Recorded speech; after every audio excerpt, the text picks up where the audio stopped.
Hello, everyone, and welcome to Police Off the Cuff, Real Crime Stories. I'm your host, retired NYPD Sergeant Bill Cannon, a 27-year veteran of the NYPD.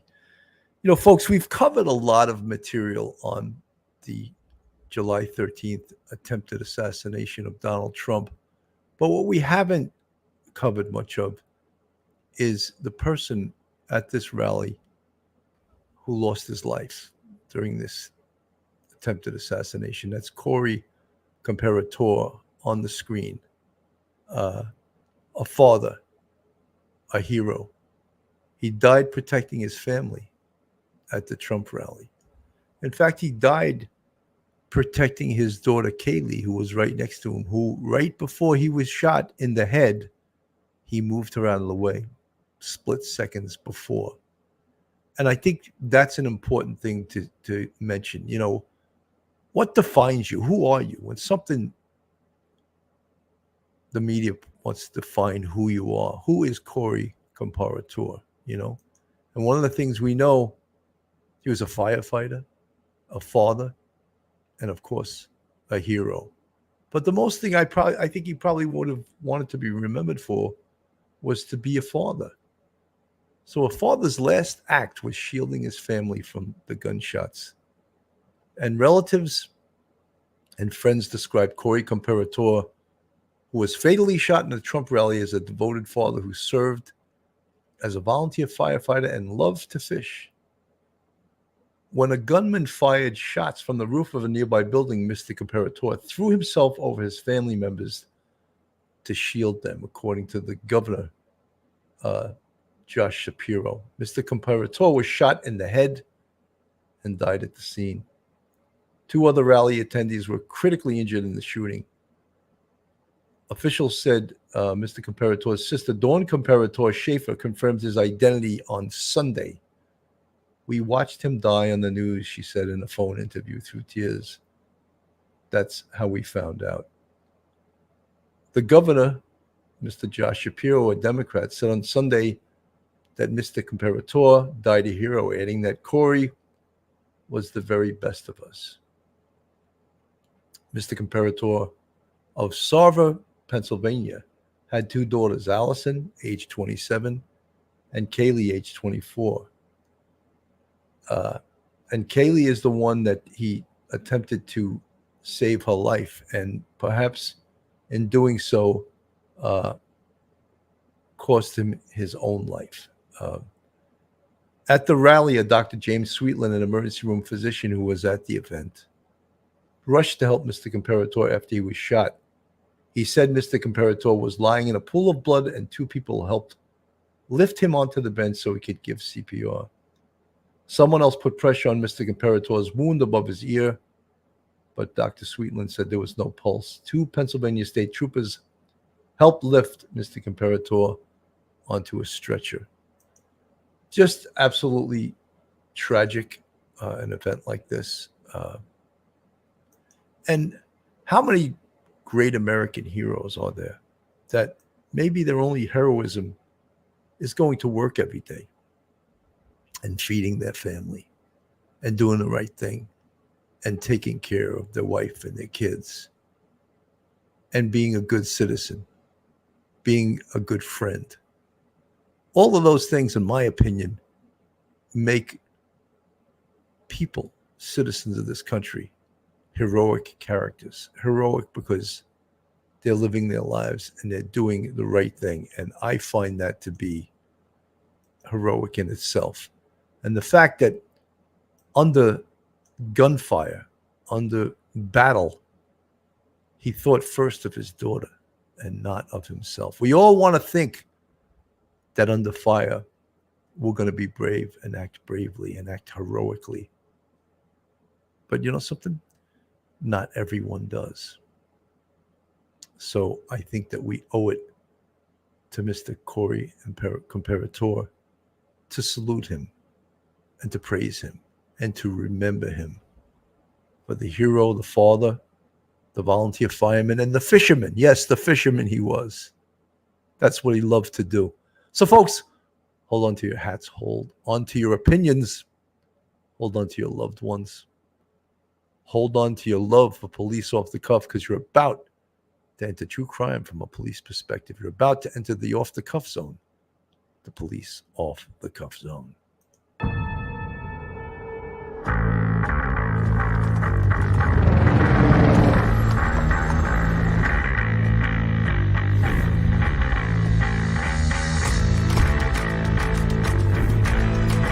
There has to be some common sense. Yes, sir. They have the car stopped at 10th and Ranch, Michael by there. We still don't know who pulled the trigger.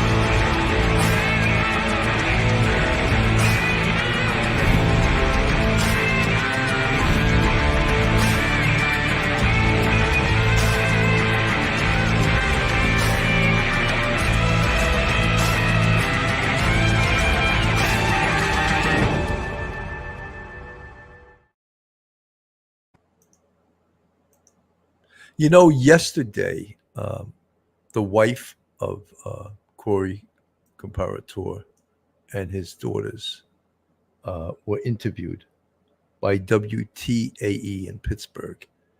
And it's really the first time that the family has been heard from. And it's heartbreaking to hear them talk about their dad. And in the case of his wife, Helen, to talk about her husband. And I'm going to play a little bit of this, what they sounded like in their interviews yesterday. What happened? When the shots rang out in Butler Township, one man immediately dove to protect his wife and daughters. Cory Comperatore put himself between the bullets and his family, and one of those 8 bullets fired struck Cory in the head. As America watched Secret Service scramble to protect former President Trump, Cory was taking his last breath. He definitely was a hero. He saved his wife, he saved his child, and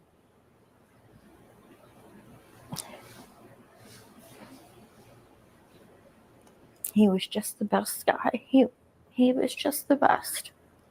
1 month later, his widow, Helen Comperatore, decided to talk exclusively with Pittsburgh's Action News 4 about what happened that day and about the love of her life. He was just a wonderful man, and I just want everybody to, try not to remember him as the man that was shot at the rally.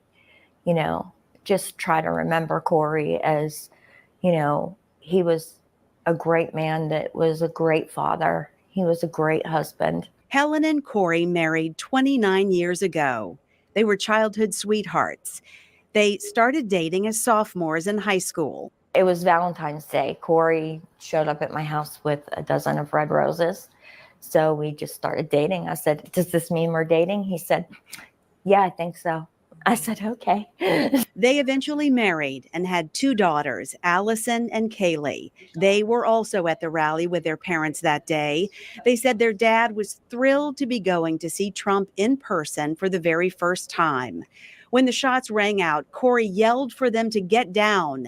And as he pushed Allison out of the way, a bullet struck him. I was the one that my dad threw down. As he was throwing me down, that was when he was shot, and he ended up falling onto me. And I don't remember hearing any other shots. I don't remember feeling any other shots because, in that moment, I was just, like I said before, I was trying to take care of him. I was really confused when he was on me. And I had turned around I was confused, and I went, "Dad."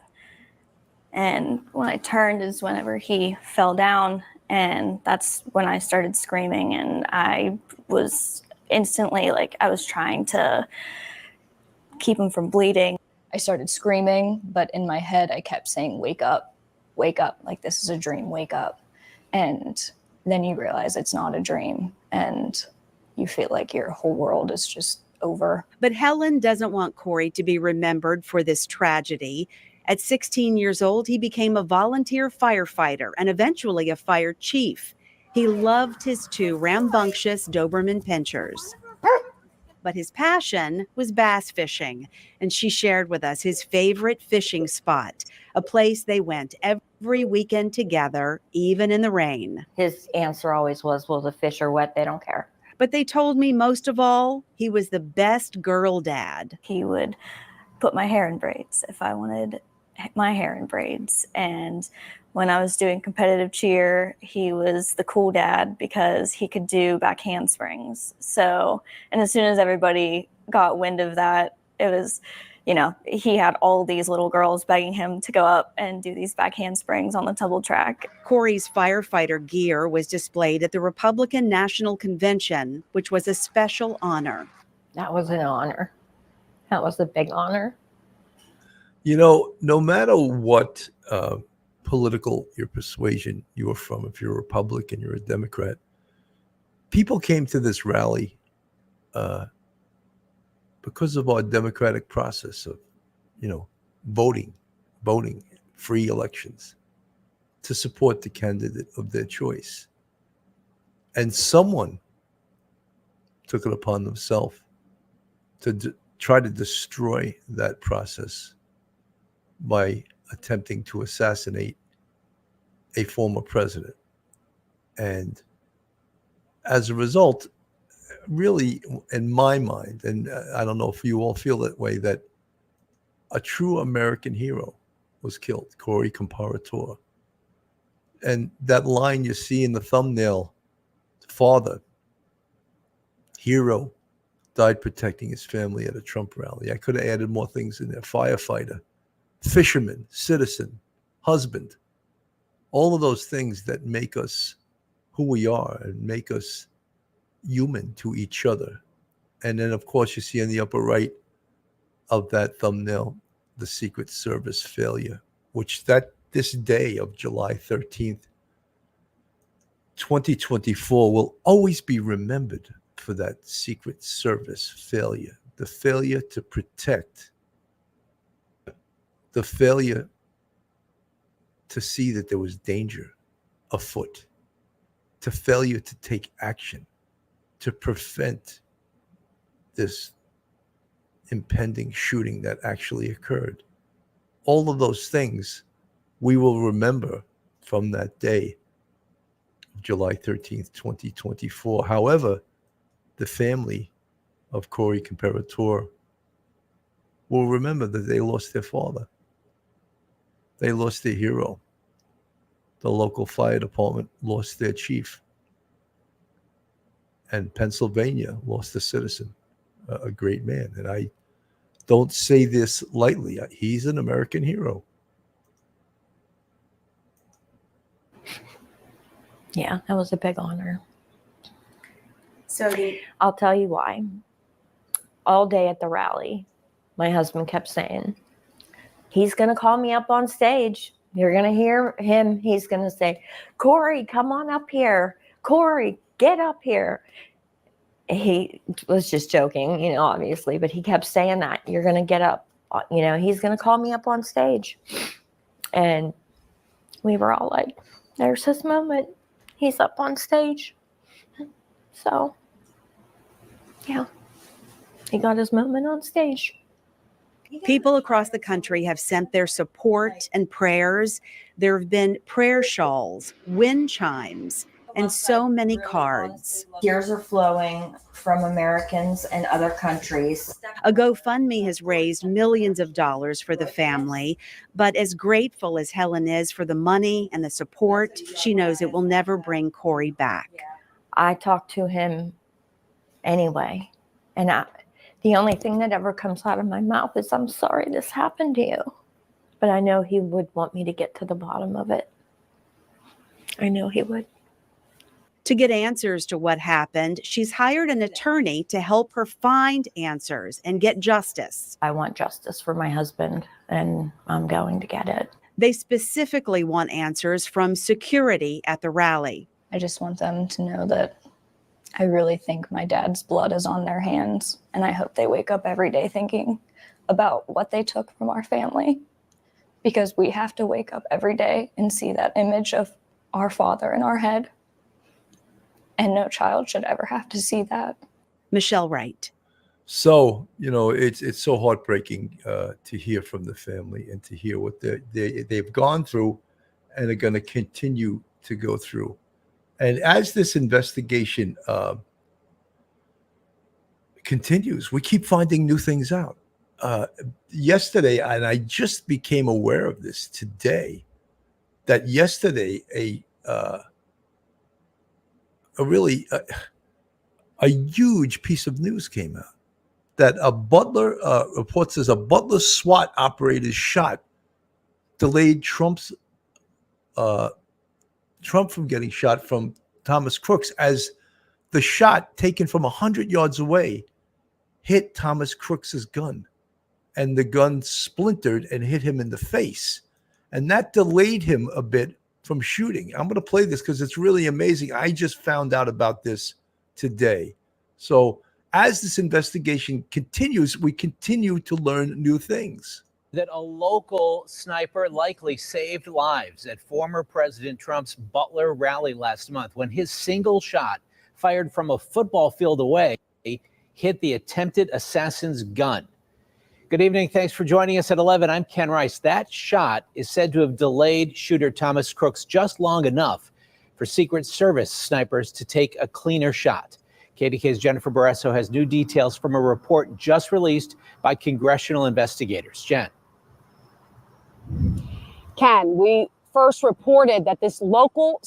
Folks, this is a wow. This is a wow. I see a lot of you guys in the chat saying wow. And to me, this is a wow. Absolutely. Let's listen to the rest of this report. Sniper fired a shot at Thomas Crooks before a Secret Service sniper fired the kill shot. Now, sources tell me now that Butler SWAT officer, he left his post, he ran into the line of fire, and he shot at Crooks, hitting his gun.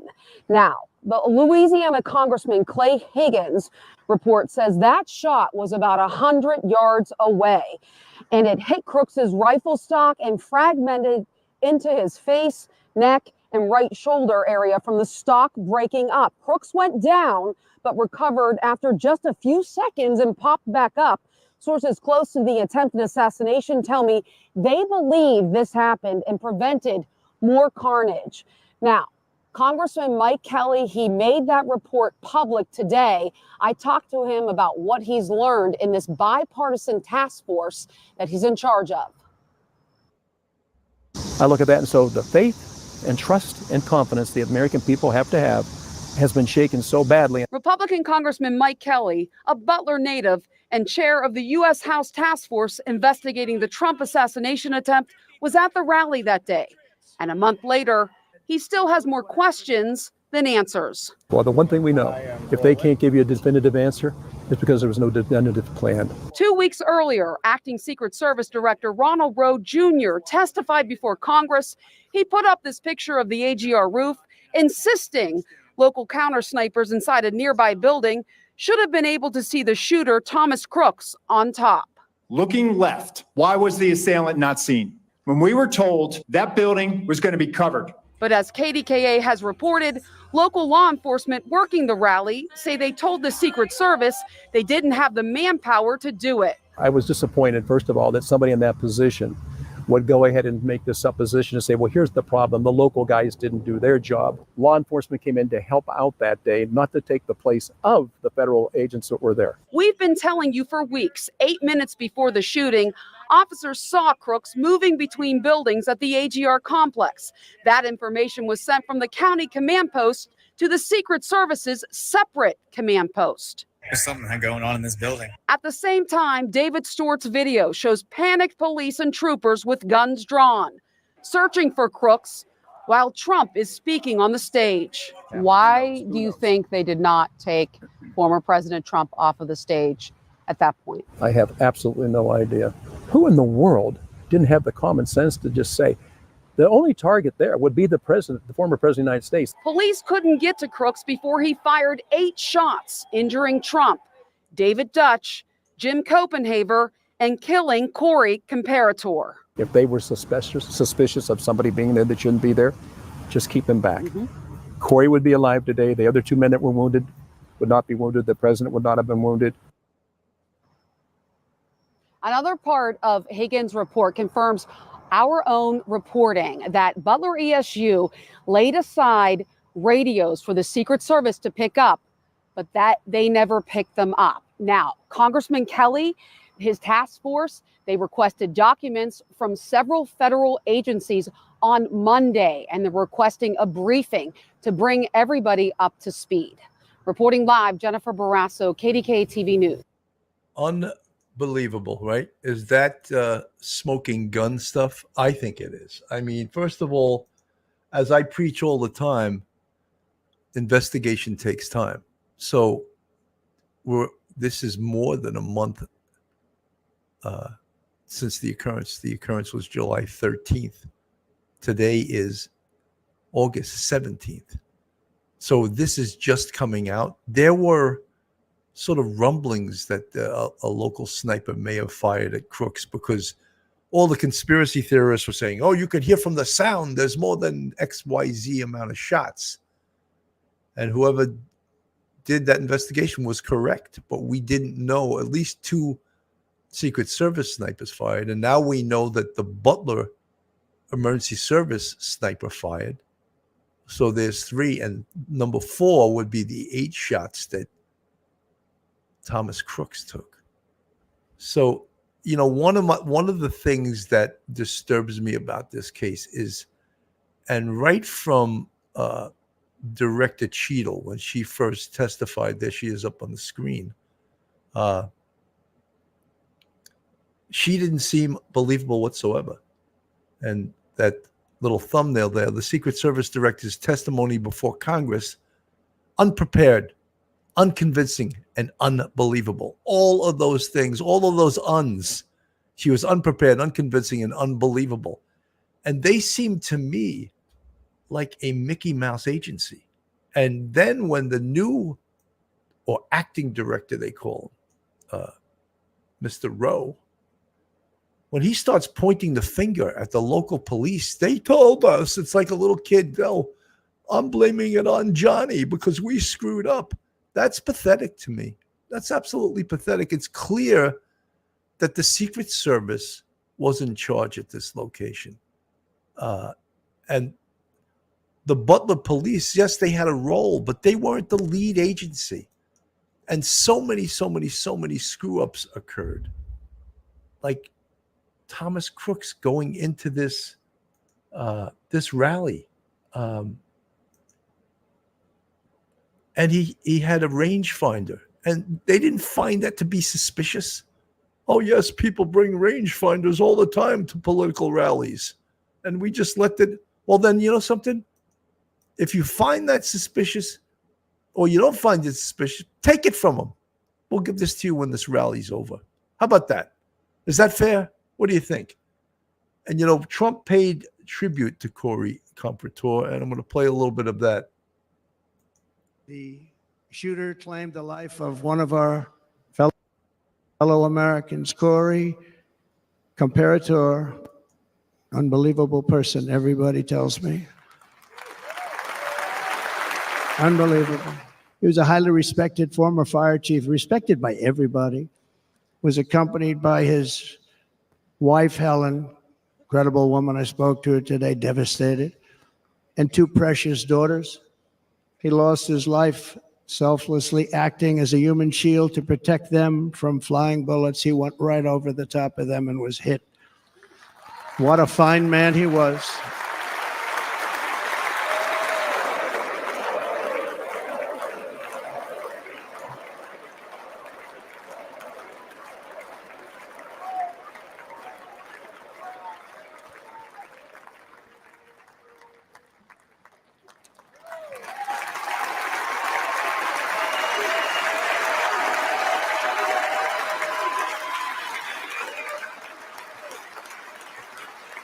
I ask that we observe a moment of silence in honor of our friend Cory.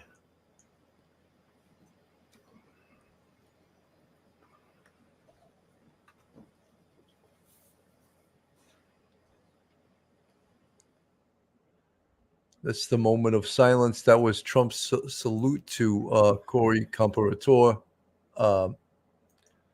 sad moment, of course, but something, you can't undo what was done. You can't put those bullets back in the gun. So now we all want to know who was responsible for this. The blame game, you could call it that, but this is the blame game at a very high level. This is the blame game at the level of a professional organization that their mission in their lives and their mission is to protect mostly politicians, celebrities, visiting dignitaries, locations, and clearly they failed on that day.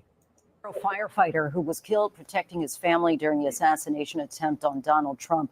This morning, we're hearing from his family in an exclusive interview with ABC Pittsburgh affiliate WTAE. Aaron Katursky joins us now with the story. Good morning, Aaron. Good morning to you, Lindsay. This family was reluctant to speak out, but we're hearing from them for the first time since the volunteer firefighter was killed in the attack on former President Trump. This is the family he died protecting. He definitely was a hero. He saved his wife, he saved his child, and he was just the best guy. He was just the best. This morning, Helen Comperatore and her daughters are speaking out for the first time about Cory Comperatore, the volunteer fire chief who threw himself onto his family during the gunfire at former President Trump's rally last month in Butler, Pennsylvania. I'm angry, obviously. My husband took a bullet for him, but, that unfortunately was the plan that day. In an interview airing on our Pittsburgh affiliate WTAE, daughter Allison recalled the moment shots rang out, a memory still vivid and painful. I was the one that my dad threw down. As he was throwing me down, that was when he was shot. He ended up falling onto me. I was confused and I went, "Dad." And when I turned is whenever he fell down, and that's when I started screaming, and I was instantly I was trying to keep him from bleeding, and somebody had thrown down a towel. So somebody behind us must have seen what was going on, and I was just holding it there and just screaming for anybody to help. His family wants Comperatore remembered as more than the person killed in the assassination attempt of the former president. He isn't just the guy that got shot at the rally. He was a husband, a father, a son, an uncle, and he was the glue to our family. He was our strength. He was everything to us, and that is what got taken from this world. His two girls remembered their dad braiding their hair or teaching them how to do a back handspring. Michael, two others were shot during the rally for former President Trump back on July 13th. James Copenhaver and David Dutch, both of them are still recovering from their gunshot wounds. Michael? So, again, a sad situation. We also want our prayers are with the other two gentlemen that were injured in this shooting, David Dutch and James Copenhaver. I don't know their condition. I know they're home. They're recovering. Look, a gunshot wound, besides the physical ailments you get from it, there's a mental ailment you get too. And the fear that you have of just being shot and perhaps getting shot again, that's something that stays with you for the rest of your life. And as I said, that's the psychological component. But the AR-15, as we know, it's a damn big round, and getting hit with that is much worse than getting hit with the round from, say, a handgun. But again, this family has to endure this.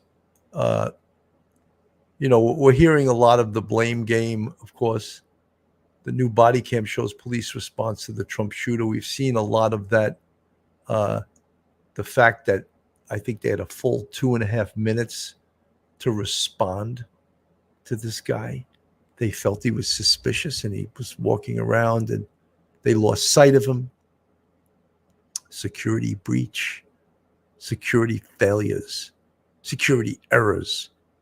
But is there perhaps some intentional negligence here, not properly manning this rally? Did that occur? There were some that wanted to take Secret Service protection away from Trump. Look, right after this, they gave Robert F. Kennedy Jr. Secret Service protection. Oh, geez. Is that someone in Washington losing their nerve now, or they were so resolute that he didn't get Secret Service protection? And all of a sudden a sniper appears and they decide to give even Robert F. Kennedy, whose father was murdered, whose uncle was murdered, and they're not going to give him Secret Service protection because he's running for president, and perhaps he's going against the party that is in charge, and they won't give him Secret Service protection. I find that to be a bit outrageous. Anyway, without getting political, because he's an independent, but he's really a Democrat. And I think it's outrageous that they're not providing him with protection. Folks, this is Police Off the Cuff, real crime stories. If you like real crime, true crime from a police perspective, then you're in the right place. And if you're not subscribed to us, you can go on our YouTube and subscribe, www.youtube. And I have right on the screen, I have a subscribe button. It's that easy just to push that button. And now you're subscribed. And we also have a Patreon with 4 different levels if you want to contribute to us financially. That's www.patreon.com. And we appreciate all of our subscribers, our friends that support this show. And also, if you want to watch additional videos, you can binge watch on Police Off the Cuff. We have some damn good videos out on this show. That's www.youtube.com/@policeoffthecuff. You could spend all night or several days watching our videos. You might get sick of me after a while, but I think it's a damn good podcast and a damn good show. When I think of this this occurrence, what can we call this? It's just it's filled with snafus. It's filled with Keystone Cops stuff, And this is the Secret Service. The Secret Service who sit in congressional meetings. The director, Cheadle, who had to resign the day after the congressional meeting, she looked like a deer in headlights. She didn't seem like she knew her damn job. She didn't seem like she had answers to anything. And is that what we expect as American citizens? There's Director Cheadle on the screen right there. Is that what we expect? Do we expect our leaders to be deers in headlights? Or do we expect them to go to a congressional meeting and have answers? This is why we did this. We missed this and we missed that. But this is why we did this, and this is why. But to not have any answers, as she didn't, she had no answers whatsoever. And then Acting Director Rowe was equally had no answers. And I found that quite egregious that they stood there and they just, again, deers in headlights, and then pointing the fingers, the Secret Service pointing their fingers at local police, to me, is the lowest of low, that they can point their fingers and try to blame it on somebody else. In the U.S., the heated testimony after the attempted assassination of Donald Trump. In fact, today, the acting head of the Secret Service was grilled. Here's Pierre Thomas. Tonight, acting Secret Service Director Ronald Rowe grilled on Capitol Hill, calling the security gaps that led to the attempted assassination of Donald Trump a complete failure. Describing his visit to the scene. What I saw made me ashamed. I cannot defend why that roof was not better secured. Rowe displaying these images, which he says is the view that a local sniper team could have had, which he believes would have enabled them to see Thomas Matthew Crooks before he opened fire. The gold arrow indicates where the shooter fired from. Why was the assailant not seen? The acting director admitting a Secret Service counter-drone system, which could have detected the shooter and his drone, failed during the critical hours before the shooting. I have no explanation for it. It is something that I feel as though we could have perhaps found him. we could have maybe stopped him. Acting Director Rowe vowing to take action. He said if the investigation reveals any Secret Service employees violated agency protocols, they will be disciplined and possibly fired, David. I got a better idea. Get rid of the entire top of the Secret Service. Get rid of all of them. Start anew. There's talented people out there. Promote from within the ranks. Get rid of the whole top. They're poisoned. They become bureaucrats. They're politicians. They're not Secret Service. Even this guy, Rowe, he's disgraceful. Pointing the finger at local police. Are you kidding me? Dude, you got to be kidding me. So who's ever in charge, fire the entire top echelon of the Secret Service. That's what needs to be done. And they need to promote from within, promote career Secret Service agents with the correct credentials, and and make it clear that you're going to find out exactly what happened here, because this can never happen again. This is outrageous. This is absolutely outrageous. The shooter was seen on the roof 2 minutes before shots rang out. Are you kidding me? Are you kidding me? Amateur night, just absolutely amateur. I just cannot believe the amateur nature of that, 3 different sounds to the gunfire, 1 shooter, 2 snipers fired. Now we're learning that a 3rd sniper fired, right? 2 Secret Service, 1 sniper from the local police, from the Butler Police Emergency Service. And I could be wrong. I'm don't know exactly, but I believe that both Secret Service snipers fired. I could be wrong about that. So it could just be that the Butler Emergency Service sniper fired and the Secret Service sniper fired after, which we just learned the Butler Emergency Service sniper fired and hit Thomas Crooks's gun, which delayed him from becoming a shooting quicker, and perhaps it was alerted to the Secret Service sniper who had a chance to line him up and take that death shot where he took out Thomas Crooks. But they have to be transparent with their investigation, because I don't believe the people of this country are trusting the investigators to investigate. I think without pointing fingers at certain organizations, they've become politicized, and it's disgraceful and ugly. Here's some of the body-worn video from that day. 6 p.m. in Butler, Pennsylvania, Saturday, the 13th of July, a few minutes before a former president was an inch from assassination. The dash cam is from a police car on patrol the moment the gunman is spotted. Someone's on the roof. In the distance, you can see the rally marked by the flag and the building from where a man would try to kill Donald Trump. From another angle, an officer on foot. From his body camera, you can see Thomas Crooks on the roof of the building. And that's a little bit... It's 8 minutes past 6. Donald Trump is 3 minutes into his campaign speech.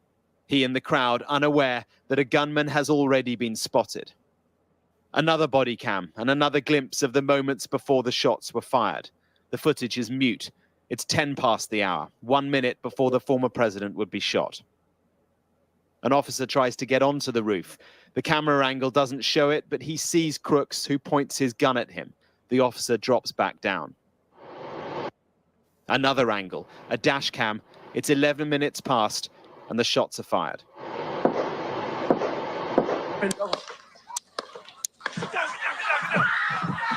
The images from the rally are familiar to us all, but beyond here, we now have the police view of this extraordinary moment. Trying to access the roof, unsure at this point if the gunman is alive or if he's alone. He's got glasses, long hair. By 6:14, Crooks is already dead, shot by the Secret Service from another angle. But these officers can't be sure. If you're not law enforcement, go! I think they got him. I do too, but we haven't confirmed it. I seen his head fall. Shooter down. Whether he's down or whether he's in custody. At 17 minutes past 6, the officers are on the roof where Thomas Crooks lies dead. The chatter is an insight into the confusion. We on the same frequency? I thought you guys were on the roof. All I heard were shots. All of this footage will form a key part of the investigation into the failures. Relief for the officers here, but the Secret Service has admitted that the attempt on Donald Trump's life was a Secret Service failure. Mark Stone, Sky News in Washington. So again, how could they even argue it? How could the Secret Service argue that it was anything but a Secret Service failure? I didn't like when Acting Director Rowe tried to point the finger at the Butler, the local Butler Police Emergency Service, that it was their responsibility. I mean, to me, that was pathetic. That's a firing. I'd fire him. If I was the president, you're gone just for saying that. You're fired. You know, this is a tough job, and it demands accountability. And the accountability in this demands that someone get fired. And they already, well, Director Cheadle resigned. If she didn't resign, I think they would already run her out of town. If you watched that congressional hearing, it was brutal. I almost felt sorry for her. That's how brutal it was. She was being attacked from both sides, from Democrats and Republicans, because the Secret Service also protects Democrats, don't they? So they're thinking this abortion of a security detail is going to protect the President of the United States. This is how they do it. And as it turned out, they didn't have enough personnel at that rally. So we're finding that out too. All of this stuff is going to come out, but they're slow walking the investigation. And I do admit, I say it all the time, accurate investigation takes time. And what this resulted in, of course, was the funeral of Cory Comperatore. And I will show a little bit of this up on the screen because that's who we are saluting today. The family walking toward the funeral, big American flag. Of course, fire trucks there because he was a fire chief, a volunteer fire chief. An American hero, as I said, a dad, husband, a fisherman, a guy who went to work every day in support of his family. In my estimation, that defines a hero in this country, not someone who's a Hollywood star or someone that's a celebrity. No, I think a hero is someone that anonymously takes care of their family every day.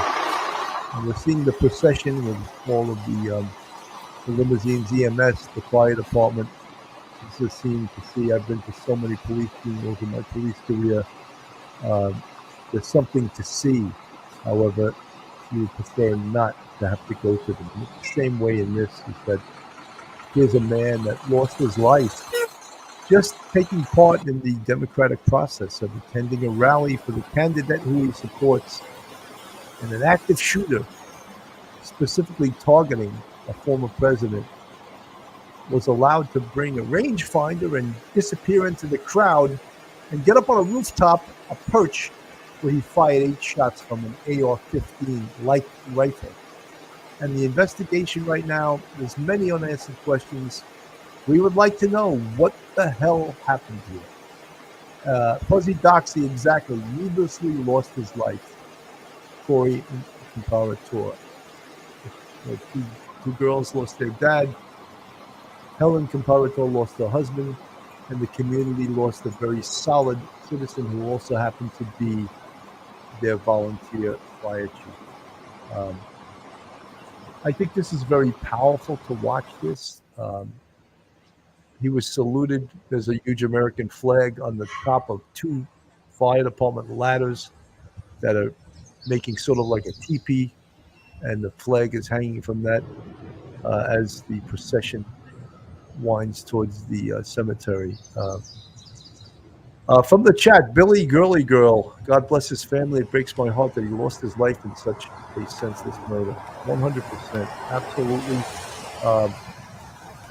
Schmitty from the chat, these types of funerals get me every time. My God, I love this country. Schmitty, thank you for your remarks, your comments. Very much appreciated. they're playing. It's very heartfelt, and you hear the fire department hearing the horn. I guess that's the horn that calls for the volunteer firemen to respond to a job, and it's sort of haunting to hear that sound at a funeral procession. But nonetheless, that's what we're hearing right now. Very powerful view, very powerful procession to salute Cory Comperatore. It does give you goosebumps, Fuzzy Doxy. You're absolutely 100% correct. So, folks, we did find out about something very new today, and that was the fact that a sniper from the Butler Township Police Department fired at Thomas Crooks and hit his gun prior to the Secret Service sniper taking him out. By taking him out, I mean killing him, shooting him in the head, which was an unbelievable shot for a sniper. And if there's any hero in that day, it's that sniper from the Secret Service. This is Cory Comperatore, and on the thumbnail on the left is his two daughters. His daughters, Allison and Kaylee. And Allison is the one who he threw his body in front and saved her life, and he took a bullet in the head for that. And the picture to the right is his wife, the love of his life, Helen Comperatore. And very heartfelt. I thought I would bring this to you because I think it's an important story. Folks, I want to thank everyone for tuning in today. This is a heartbreaking story, but I think it's a story that needs to be told. And prayers for the Comperatore family, prayers for Cory Comperatore, his soul. And I want to thank everyone for tuning in today. I'm retired NYPD Sergeant Bill Cannon. For all you folks that tuned in today, thank you for being part of the Police Off the Cuff family. Have a great rest of your day, and God bless. One episode just ain't enough.